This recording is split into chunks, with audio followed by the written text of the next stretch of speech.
So recently, I came across a really, let's say, brain dead video, I guess you could say. It's this thing, right? This thing. She tries to tell me what should be a preference and what shouldn't be a preference, and if you disagree, you're prejudiced. So let's get right into it. Would you date someone who's trans? I don't think I date someone who's trans. It's just no. I don't want to I don't want to have a surprise where it's just like, oh, nice call. Would you date someone who's black? Sure. Would you date someone who's fat? In certain instances, maybe. Would you date someone who's disabled? What are we talking by disabled? Are we talking about like deaf, color blindness? Maybe she's missing a leg. Maybe she's missing a hand. Maybe. I guess you could work around that. But I'm not gonna be with someone who's like can't even form their own sentences. You know, like I mean, you can go for it, but I mean that's just not what I want. Now, honestly, I don't know what your answer is to those questions, but I've met a surprising number of people who would say no to all or at least some of I am one of those people.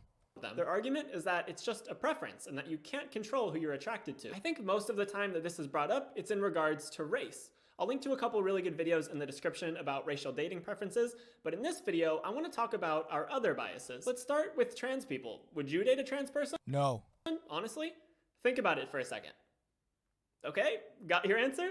Well, if you said no, I'm sorry, but that's pretty discriminatory. You just asked me what was my oh my god. Oh my god.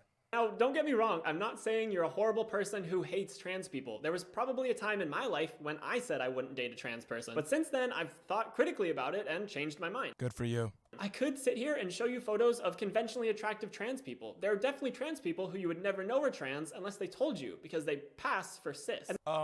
Trans women can be pretty, but not. I don't want to just have a fucking 9-inch cock slap me across the face. That might convince some of you, but I think arguing that you would only like a trans person if you didn't know they were trans is a poor argument. I think you could be attracted to any trans person. No, I wouldn't want a trans woman if I didn't even know if she was trans. I wouldn't want a trans woman, period. Whether they pass or not. I think the main concern that people have in regards to dating a trans person is that they won't have the genitals that they expect. Because that and, yeah. Because we associate penises with men and vaginas with women, as it should be. Some people think they could never date a trans man with a vagina or a trans woman with a penis.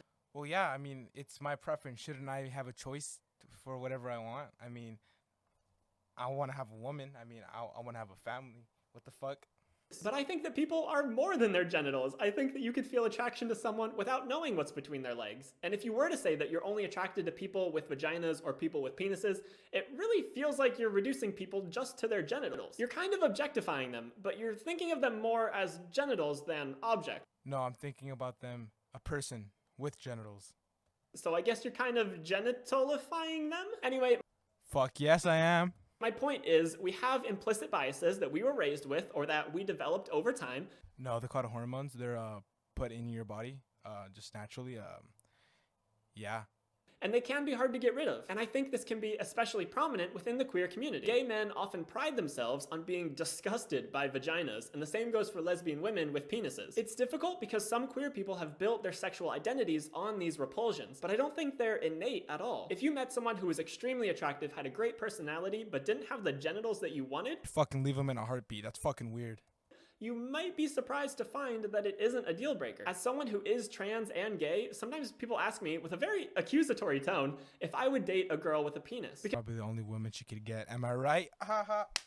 Because there's this stereotype that trans lesbians are just predatory cis men creeping on cis women. But the thing is, I absolutely could be attracted to a woman with a penis. I could be attracted to any woman, cis or trans. If I find you attractive, I don't care what you have down there. But we I hope I never become this desperate. know that sexual orientations are more innate than learned. They're more nature and less nurture. Gay conversion therapy has been proven not to work, but you can unlearn your own prejudices. It just takes time and conscious effort. And the way that we talk about potentially dating trans people has a lot in common with the way we discuss other preferences. Saying that you're not attracted to fat people isn't innate. It's informed by a society that tells you that being thin is ideal. No, not being thin is ideal, but being healthy is ideal. Everything in the media you consume is bombarding you with messages that skinny is beautiful and fat is ugly. And even fuck, obese is ugly. You got fucking fat coming out of your shirt. You got it coming out of your shorts, your pants.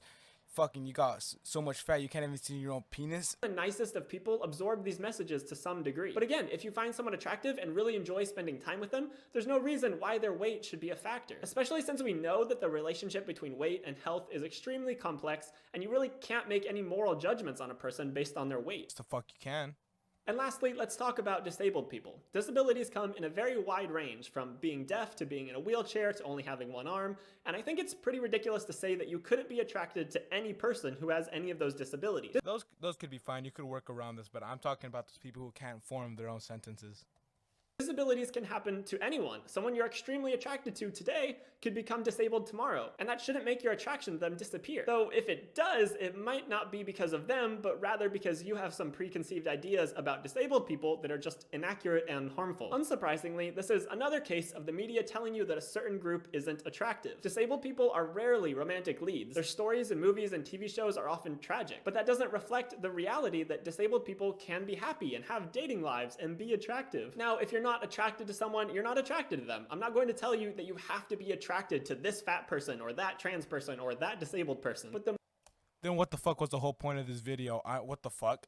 the more you work at unlearning your own prejudices, the more you'll be able to see people from these groups as people rather than tired stereotypes. Unlearning our own biases doesn't happen overnight, and I don't have a step-by-step instruction guide for you. But I want to show this video to a gay person.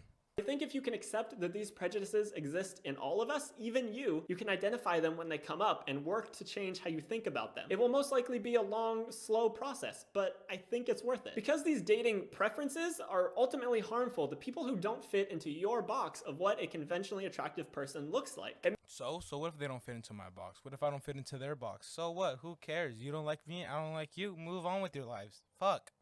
Makes people feel isolated, alone, and unwanted to hear that they're universally unattractive to people. I don't think there's anyone out there who somebody doesn't find attractive. We're sold this image of the conventionally attractive person, but in reality, all kinds of people around the world are constantly dating, having sex, finding people attractive, getting married. It's not only the conventionally attractive who find love or have sex. So you just proved my fucking point. There's someone there for everyone. No one needs to unlearn their own ways.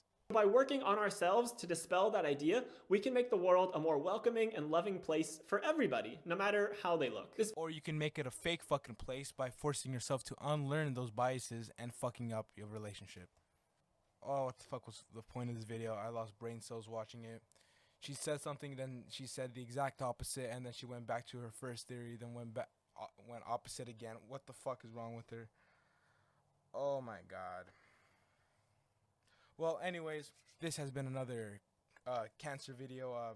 Thanks for watching. I'll catch you guys on the next video. Late.